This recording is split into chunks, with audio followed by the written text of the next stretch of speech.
Oi galera, vamos dar início a mais uma aula de História. Hoje nós trataremos de um assunto aqui muito polêmico, que é isso aqui, ó, ditadura militar ou regime militar, que demorou de 1964 até 1985. Esse tema aqui ele é bem polêmico. Normalmente vocês vão ter aula sobre esse tema com um professor de tendência de direita, às vezes bem de direita, depois a gente vai explicar um pouquinho sobre isso, ou de tendência de esquerda, alguns bem de esquerda. Depois a gente vai ver com detalhes isso. No meu caso, eu vou tentar passar para vocês aqui, assim, algumas diferenças de pensamento que existem sobre o regime militar aqui no Brasil, ok? Então, vamos lá. Inicialmente, vou passar para vocês aqui um pensamento meu, tá? O que está escrito aqui é meu, ele não está escrito nos livros em textos, não. É o que eu penso depois de ler sobre o assunto. Temos aqui, ó, a ditadura militar foi um período da história do Brasil sobre o qual tem várias visões diferentes. Acho importante o professor passar essas visões, bem como o seu posicionamento, pois não existe neutralidade na história. Não existe professor neutro, ele sempre vai ter um lado ou outro. Nesse canal aqui onde está essa videoaula, existe um tipo de aula chamado Júri Simulado, que foi feito com a participação dos alunos do 9º ano dessa escola que eu dou aula, do Gessé Pinto Freire, onde podemos observar algumas das diferentes visões sobre esse período. Então é um assunto que diverge as opiniões. Algumas perguntas que nós podemos fazer e que vai se encontrar respostas diferentes dependendo do pensamento de quem está fazendo essas perguntas. Temos lá, foi um golpe militar? A minha resposta foi um golpe militar com o apoio de grande parte da sociedade civil. Na minha visão, este golpe, pelo contexto da época, foi necessário. Ocorreu censura nesse período? Sim. Ocorreram torturas durante esse período? Sim. E tem que ser abominada qualquer tipo de tortura. Isso aqui, pessoal, é o que eu penso. Nos livros, ele não tem essa parte aqui. Tem, dependendo da visão, de modo diferente. Continuando, ó. Os que participaram da luta armada contra a ditadura militar queriam a volta da democracia no Brasil? Não.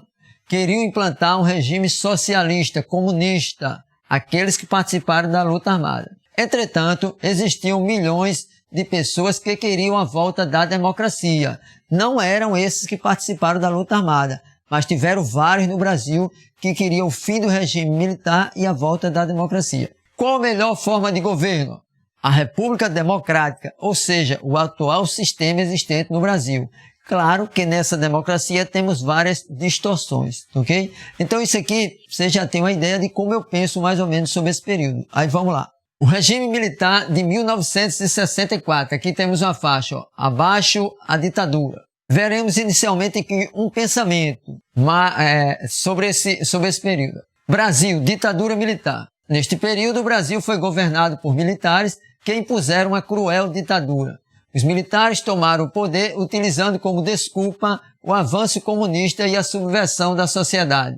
Diziam que depois de estabelecida a ordem, eles entregariam o poder de volta aos civis. Contudo, os militares foram se estruturando e permanecendo no poder. 5 militares se sucederam no governo: Castelo Branco, Costa e Silva, Médici, Geisel e Figueiredo. Pessoal, então você vai ver, isso aqui é uma visão mais da esquerda. Tranquilo? Aqui nós temos outra, 31 de março, ó, dia em que as forças patrióticas impediram o golpe comunista. Aí vamos lá. Por que os militares tomaram o poder em 1964 no Brasil? Para restaurar a disciplina e hierarquia das Forças Armadas e evitar a possibilidade de implantação de uma ditadura comunista, seguindo assim a doutrina de segurança nacional da Escola Superior de Guerra, que era contrária a revoluções populares, como a que aconteceu em Cuba em 1959. Então vocês vejam que nesses dois slides são opiniões diferentes sobre o mesmo fato histórico. E ainda tem outras opiniões mais radicais, tanto de um lado como do outro. Contexto histórico. Isso é importante, pessoal. No estudo da história, qualquer acontecimento do passado, nós temos que saber o que se passava naquele país, naquela comunidade, naquele local, o que estava ocorrendo naquele período, para saber o contexto histórico. Temos aqui, ó, naquele período estava ocorrendo que a Guerra Fria, ó, que vai até 1989, 91. Definição, ó, conflito político e ideológico entre as duas grandes potências dos pós-Segunda Guerra Mundial. Estados Unidos capitalista e União Soviética comunista. Aí já vou dizendo para vocês, ó, o pessoal mais da direita, ele está ligado ao capitalismo, aos Estados Unidos. E o pessoal mais de esquerda estava ligado naquele período à União Soviética e ao comunismo. Algumas diferenças aqui, eu não vou entrar em detalhes, que isso nós já trabalhamos anteriormente, mas vamos lá. Capitalismo, sociedade, divisão de classes, burguesia assalariada. O pensamento socialista já dizia que era uma sociedade sem classe. A economia, ó, no capitalismo, uma economia de mercado, pode ter privatizações. Já no socialismo, economia planificada e centralizada, dominada por empresas públicas e, pior ainda, centralizada em um governo forte. Propriedade, ó, ênfase na propriedade privada. E já o socialismo, que é a mesma coisa do comunismo, ênfase na propriedade coletiva. Então vocês vão ver que tem muita essa questão aqui no Brasil naquela época. Ainda hoje ainda existe essa discussão, mas naquela época era pior, porque ainda existia o sistema comunista na União Soviética em vários países da Europa. Tranquilo? Vamos lá. Você é de esquerda ou de direita? Esquerda e direita tem várias definições. Nós estamos só aqui para dar uma noção para o aluno. Esquerda, ó, temos lá, o Estado controla tudo. Produção, mercado, estradas, aeroporto, transporte. Direita, o Estado cuida do essencial. Segurança, justiça, educação básica. Então isso aqui é uma diferença em pequenos detalhes do que é direita e esquerda. E não é só isso, tem vários detalhes, mas nós não vamos entrar nesses detalhes, ok? Mas dá para o aluno ter uma noção do que é direita e esquerda. Esquerda, mais Estado. Direita, menos Estado. O que foi o golpe de 1964? O mundo passava pela Guerra Fria, disputa entre os blocos comunista e capitalista, e muitos temiam que João Goulart se aliasse com o comunismo soviético ou chinês. Inclusive, ele acabara de voltar de uma viagem de poucos dias à China. Muitos de seus aliados eram de fato progressistas de esquerda, e isso ameaçava o projeto de desenvolvimento almejado por setores conservadores. O pessoal de direita chama-se mais conservador, o de esquerda mais progressista. A luta de classe estava se acirrando. Ao anunciar suas reformas de base, a gente vai ver o que é, de cunho social, envolvendo reforma agrária, salário mínimo, etc., seus opositores aproveitaram o ensejo e incitaram o golpe, sob o pretexto de estar combatendo o inimigo vermelho, que visava, segundo os golpistas, abolir a propriedade privada, estimular a degeneração moral e a anarquia. Então veja que aqui é uma opinião que ele critica as forças conservadoras, tá certo? Esse aqui é João Goulart, ó, é quem governava naquele período no Brasil. E um acontecimento aqui antes, a gente vai falar sempre alguns acontecimentos que é para o aluno ter noção do que acontecia naquele período. Temos lá, os grupos de esquerda e de direita radicalizavam suas posições. Em Brasília, 600 sargentos do Exército e da Aeronáutica ocuparam a tiro suas guarnições para exigir o direito ao voto. A rebelião dos sargentos foi controlada, mas os oficiais militares se assustaram com a indisciplina da tropa e responsabilizaram o governo pelo clima de desordem. Então, o Exército, as Forças Armadas, é regido por hierarquia e disciplina. Alguns sargentos se rebelaram contra a situação e o pessoal militar já ficou meio de olho na situação. Aí temos aqui Jornal da Época, revolta esmagada, ministros militares exigem do presidente punição rigorosa. Então, os militares já vão bater de frente um pouco com o presidente João Goulart, que era conhecido como Jango. Reforma de base, vamos ver os que foram, que isso aqui foi o fato, vamos dizer, foi quase o estopim para se iniciar o regime militar. Reforma de base, foi o nome dado por João Goulart às reformas estruturais propostas por sua equipe. Estas incluíam os setores educacional, fiscal, político e agrário. Devido à Guerra Fria, já no final da década de 1950, a sociedade brasileira se debatia na dicotomia ideológica, esquerda e direita. Grande parcela dos grupos sociais, oriundos das mais diversas origens, discutia a forma de evoluir para uma sociedade dita mais justa. Este movimento, notadamente progressista, procurava uma maneira de implantar essa reforma de base. Então, João Goulart vai tentar implantar uma reforma de base que não tinha o apoio do Congresso Nacional. Então, João Goulart vai ficar do lado do presidente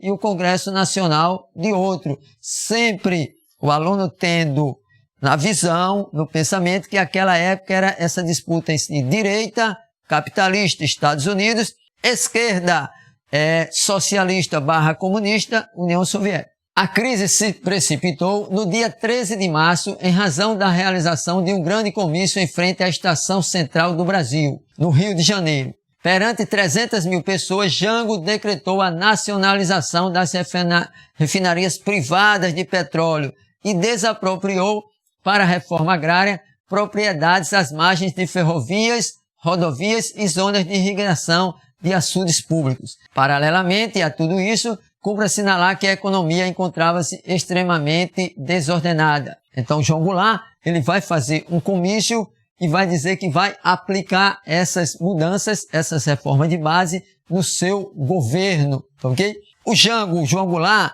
assim, pelo que eu li até hoje, ele não era ligado a partidos comunistas, vamos dizer. Ele podia ter alguma tendência, mas ele não tinha uma ligação direta. Entretanto, tinha vários que cercavam o Jango que eram ligados a esses movimentos mais ligados à esquerda. É nesse comício, em 13 de março de 1964, que o presidente João Goulart, apoiado por setores nacionalistas e sindicatos, discursa em defesa das reformas de base. A intenção do governo era promover reforma agrária, bancária e universitária. Não sabemos o que ocorreria se essas reformas fossem aplicadas, porque elas não foram aplicadas aqui no Brasil. Discurso de João Goulart na Central do Brasil. Manifestações pró-reforma de base promovida pelos comunistas. João Goulart, ele queria fazer a reforma e os comunistas estavam lá também nessas manifestações. Aqui, Jornal do Brasil. Goulart decreta desapropriação de terras, encampa refinarias e pede novas constituição. Essa desapropriação de terra, vamos dizer, está diretamente ligada àquela reforma agrária, que é aquelas terras ociosas que não sejam utilizadas pelos seus proprietários, elas venham a ser adquiridas pela União e elas passem a ser distribuídas para as pessoas que necessitam. É um assunto bem complicado isso aí, viu? Aqui, mais o pessoal que foi às ruas, protestar a favor das reformas de João Goulart. Apoio ao golpe. Lembrando o seguinte, eu considero um golpe que foi necessário, na minha opinião. O pessoal ligado à esquerda diz que foi golpe e não precisava ter dado golpe. E o pessoal ligado à direita, grande parte, mais à direita, ele diz que não foi golpe. Os militares, muitos dizem que foi uma revolução democrática. Então veja que é um tema bem dividido. Aí o que é que vai acontecer? Passeata de 500 mil em São Paulo em defesa do regime. Teve a passeata do pessoal ligado à esquerda e depois vai ter essa passeata dos 500 mil, que era do pessoal ligado à direita. A passeata com Deus, com a família, tá certo? Aqui, foi a marcha da família com Deus e pela liberdade. Esse aqui do pessoal mais ligado à direita conservadora. Não estamos discutindo aqui qual dos dois estava certo, nessas passeatas. Aí aqui, o Brasil não será uma nova Cuba, porque Cuba é comunista. E para o pessoal da direita, João Goulart queria implantar o regime comunista no Brasil. Aí temos aqui as duas passeatas para o aluno ficar bem atento. Em 13 de março teve aquela de apoio ao pessoal da esquerda. E aqui embaixo o pessoal mais ligado à direita. A revolta dos marinheiros. Foi um motim realizado pelos marinheiros da Marinha, logicamente, e do Brasil, que ocorreu em 25 de março de 1964. Os amotinados exigiam melhores condições para os militares e também pediam apoio às reformas políticas de base apregoada por João Goulart. A Assembleia foi chefiada por José Anselmo dos Santos, mais conhecido como Cabo Anselmo. Os líderes do movimento foram presos pelos militares por motim, mas o presidente João Goulart concedeu perdão ao amotinado, criando um forte constrangimento entre os militares diante da imprensa e da sociedade. Ou seja, marinheiros, militares, regidos pela hierarquia e disciplina, se revoltaram, fizeram um motim e defendendo em parte a reforma de base de João Goulart. Os militares vão prender esse pessoal, mas João Goulart, ele consegue o perdão aos amotinados. Isso serve para o quê? Criar a quebra de hierarquia nas Forças Armadas. Aí está aqui, jornal da época, revolta dos marinheiros. Tensão no país com a crise na marinha. Vejam que o negócio está começando a se agitar. E aí vai acontecer que os militares tomam o poder. Em 31 de março de 1964, começou o golpe militar em Minas Gerais. General Olímpio Mourão Filho, apoiado pelo governador Magalhães Pinto. Olímpio Mourão, ele está ligado àquele plano Cohen que nós estudamos anteriormente. Então, esse Olímpio Mourão, que recebeu adesão de unidades do Rio Grande do Sul, de São Paulo e da Guanabara, que é o Rio de Janeiro, ele vai começar a marchar de Minas Gerais para o Rio de Janeiro, que era onde estava o governo, e nesse período aí, quando ele vai nesse negócio, o João Goulart vai sair e vai fugir para o Rio Grande do Sul e depois para o Uruguai. Aqui, ó. Em 1º de abril, João Goulart Jango deixou Brasília e rumou para Porto Alegre, onde Brizola tentou convencê-lo inutilmente a resistir. Ambos fugiram para o Uruguai. Hoje ainda se questiona porque João Goulart, ele não ficou, porque ele tinha algum apoio. Algumas vezes ele colocou, não, para não ter uma guerra civil no Brasil, que poderia realmente ter uma guerra civil no Brasil se João Goulart tivesse ficado e parte dos militares, inclusive, que o apoiavam, tivesse ficado ao lado dele, ia ter um confronto. 1964, golpe ou revolução? Resposta. Aí, pessoal, é o seguinte, nesse caso, a resposta vai ficar com cada um de vocês. Você já deu para perceber que eu procuro colocar os dois lados, mas eu sou um pouco mais de direita. Vamos lá. 1964, os militares diziam, o pessoal da esquerda, um golpe na democracia.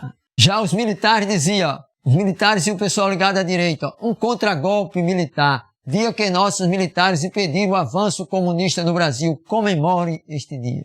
Aí os governos militares, quem participou do governo militar? Os marechais, Castelo Branco, Costa e Silva, Carrasco Azul Médici, Ernesto Geisel e João Batista Figueiredo. A ditadura militar aqui no Brasil, ela diferenciava da maioria das outras, porque na maioria é só apenas um que exerce o poder até morrer e depois passa para outro. Aqui no Brasil não. Teve essa alternância no poder, mas não era por votação direta da população, era um voto indireto e com uma certa influência dos militares. Aí foram criados nesse período, vamos passar só por cima, criação do Serviço Nacional de Informação, eliminação das eleições diretas, extinção dos partidos políticos, cassação de políticos contrários ao regime, suspensão dos direitos constitucionais, fechamento de sindicatos operários combativos, fechamento temporário do Congresso Nacional, instituição do bipartidarismo. Então, isso aqui foi algumas coisas criadas no regime militar, inclusive nesse período era apenas o bipartidarismo. Arena, que era o partido do governo, Aliança Renovadora Nacional, e MDB, que era o partido de oposição, Movimento Democrático Brasileiro.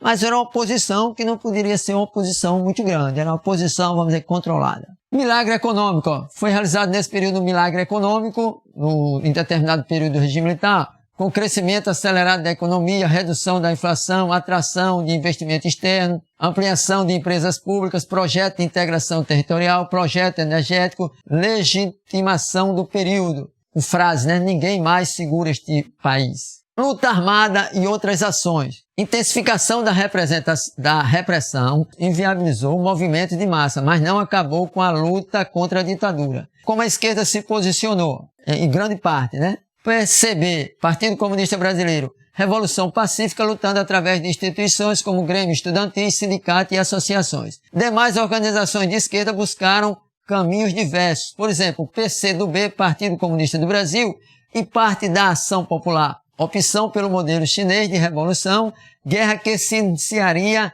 na área rural e se estenderia às cidades. Em 1967, o PCdoB iniciou a preparação da guerrilha rural, instalando grupos de militantes às margens do rio Araguaia. Então esse pessoal do PCdoB, do Partido Comunista do Brasil, ele era mais ligado ao comunismo da China, de Mao Tse-tung, e ele queria uma reforma, um comunismo primeiro no campo, ok? Então eles vão fazer essa tentativa em Araguaia, naquela região de Belém, ou do Pará, do Amazonas e outros estados por ali. Eles vão tentar a implantação do comunismo naquela região, mas não vai conseguir e os militares terminam derrotando esses grupos. Outras organizações, Opção pela Teoria do Foco, Estratégia Revolucionária da Revolução Cubana, guerrilha urbana composta por um conjunto de ações que preparariam a guerrilha rural. Então, a Ação Libertadora Nacional, ALN, Movimento Revolucionário 8 de Outubro, MR8, a Vanguarda Popular Revolucionária, VPR, todos esses grupos, eles participaram da luta armada. Esse pessoal aqui tem que ficar com essa ideia. Eles não queriam a volta à democracia. Eles queriam implantar um regime comunista. Teve gente que lutou pela democracia, milhares, milhões lutaram, mas não esse pessoal aqui. Milhares de brasileiros lutaram, mas não esse pessoal aqui. Tranquilo? Vamos lá. Em 13 de dezembro é coisado o AI-5, que é o mais famoso. É Ato Institucional número 5. Reforça os poderes discricionários do regime e concede ao Executivo o direito de determinar medidas repressivas específicas, como decretar o recesso do Congresso, das Assembleias Legislativas Estaduais e das Câmaras Municipais. O governo pode censurar os meios de comunicação, eliminar a garantia de estabilidade do Poder Judiciário e suspender a aplicação de habeas corpus em caso de crimes políticos. O ato ainda caça mandatos e suspende direitos políticos e cerceia direitos individuais. Esse ato institucional ele foi quase que uma nova Constituição, porque ele mudou vários detalhes no país. AI-5, o objetivo é manter a revolução, AI-5. Alguns acontecimentos, eu vou passar para vocês aqui alguns acontecimentos rápidos de um lado e de outro para vocês entenderem. Alguns acontecimentos desse período, direita versus esquerda, o que buscavam cada um dos lados? Cada um buscava o poder. Temos aqui, isso aqui é militantes de esquerda mortos pelo regime militar. Militantes de esquerda mortos pelo regime militar. Esse aqui, é um capitão do exército, Carlos Lamarcas, que ele fugiu, se tornou um guerrilheiro e foi participar da luta armada contra os militares. E esse aqui, é um tenente que Lamarca matou. Esse tenente era da Polícia Militar de São Paulo e foi morto pela esquerda. Ele foi morto a coronhadas na cabeça por Lamarca, pelo bando de Lamarca. Aqui, alguns procurados, inclusive Carlos Lamarca, procurados pelo regime militar porque suspeitam ou participavam de grupos armados. Aqui, Carlos Marighella. O comandante Carlos Marighella dedicou a sua vida à causa da libertação dos povos. Com 40 anos de militância iniciado no Partido Comunista Brasileiro, assassinado pela ditadura militar em 1969 aos 57 anos. Essa é a visão da esquerda quanto a Carlos Marighella. Essa é a visão da esquerda. O que é que ele dizia? É necessário que todo guerrilheiro urbano mantenha em mente que só poderá sobreviver se estiver disposto a matar os policiais e todos aqueles dedicados à repressão. E se está verdadeiramente dedicado a expropriar a riqueza dos grandes capitalistas, os latifundiários e os imperialistas. Ou seja, ele é ligado ao comunismo. E aqui é o mini manual do guerrilheiro de Carlos Lamarca. Qual era a ideia dele? Roubar, matar, atirar, emboscada, sequestrar, ocupação e greves. 2 mortos e 14 feridos no saldo do terrorismo. Isso aqui foi o pessoal da esquerda que queria matar Castelo Branco, Costa e Silva, fiquei na dúvida, depois a galera pesquisa. 2 mortos e 14 feridos no aeroporto Guararapes, em Recife. Explodiram a bomba, mas Castelo Branco acho que não estava lá, tá certo? Castelo Branco ou Costa e Silva, depois pesquisaremos. Ele não estava lá, mas vai matar pessoas que se encontravam lá e muitos feridos. Aqui, ainda do aeroporto de Guararapes. E aqui, caso do jornalista Herzog. Em outubro de 1975, houve uma morte que ficou famosa na ditadura. Vladimir Herzog, acusado de ter ligações com o Partido Comunista. No dia seguinte de sua prisão, os militares anunciaram que ele havia se suicidado. Mas o mais provável é que ele tenha sido enforcado, tá ok? Existe a dúvida, eu não vou dizer para vocês com certeza. Ele era ligado ao Partido Comunista? Ele tinha uma ligação pequena, não sei o tamanho da ligação, tá ok? Mas isso aqui, a direita diz que ele suicidou. E a esquerda diz que ele foi suicidado, ou seja, alguém matou e colocou o corpo lá. O mais provável que tenha ocorrido é isso, de alguém ter matado e colocado o corpo. E esse aqui, é o soldado Mário Gósio Filho, aos 19 anos, assassinado pelo grupo terrorista da Dilma. Tinha um grupo terrorista que Dilma participava, saiu até alguma coisa aí que Dilma tinha participado desse atentado, não tem nada confirmado que Dilma participou, mas foi do grupo da qual Dilma participou desse grupo. Não desse evento aí, mas participava desse grupo. Esse soldado foi morto pela esquerda. Vocês estão entendendo que é assim, ó, direita e esquerda, todos mataram, certo? Olha, 6 terroristas mortos na Paulista.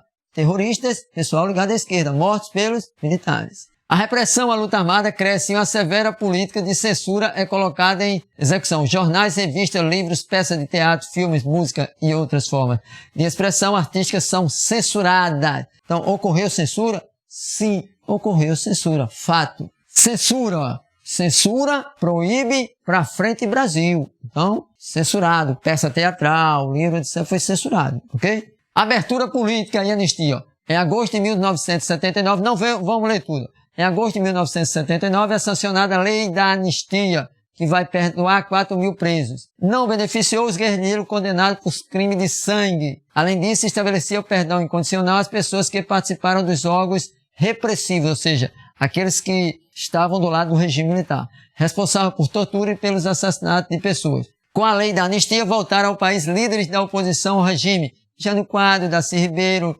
Luiz Carlos Prestes, Leonel Brizola, Celso Furtado, etc. A volta de nomes importantes da política nacional fortaleceu sobremaneira a resistência civil, aumentando a pressão pelo retorno à democracia. Aí começa, ó, a redemocratização e a campanha pelas diretas já. Então o povo vai às ruas para pressionar os militares que estão no poder para a volta da democracia, eleição para presidente e para todos os setores. Aqui, ó, manifestação dos povos nas ruas. Beleza? E aqui é o seguinte, ó. Morreram aproximadamente 420 pessoas ligadas aos que eram contra o regime militar. Esquerda. Nessa conta estão 4 militantes da ALN, Molipo, que foram mortos pelos próprios companheiros.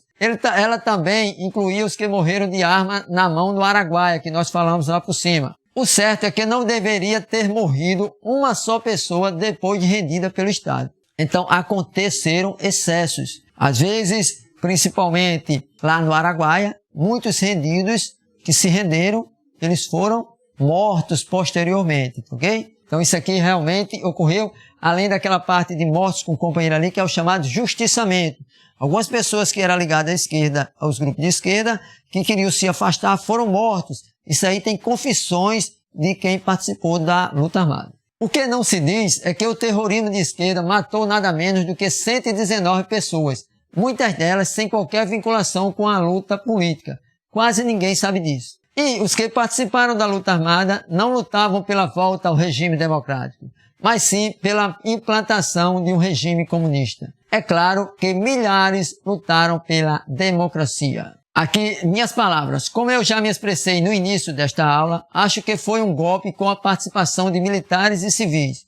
No momento era necessário, mas acho que os militares gostaram do poder e ficaram tempo demais no comando do país. Os que assistiram esse vídeo aula puderam observar que o assunto é muito polêmico. Por isso, sugiro que conversem com seus pais, seus avós, procurem outras fontes de consulta e depois formem suas opiniões. Então, pessoal, como vocês viram aqui, essa aula ficou um pouco extensa, mas é interessantíssimo ter todas essas visões. Não só você ter aula com um professor de esquerda que vai só criticar, condenar o regime militar, também não é interessante ter um professor apenas de direita que ele vai apenas elogiar o regime militar e fala mal da esquerda.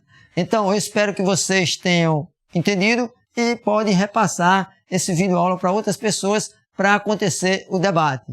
Leiam, como eu disse ali, estudem, consultem seus pais, consultem seus tios, seus avós, e depois de vocês lerem bastante, aí vocês formem sua opinião, ok? Então, valeu, pessoal, e até a próxima.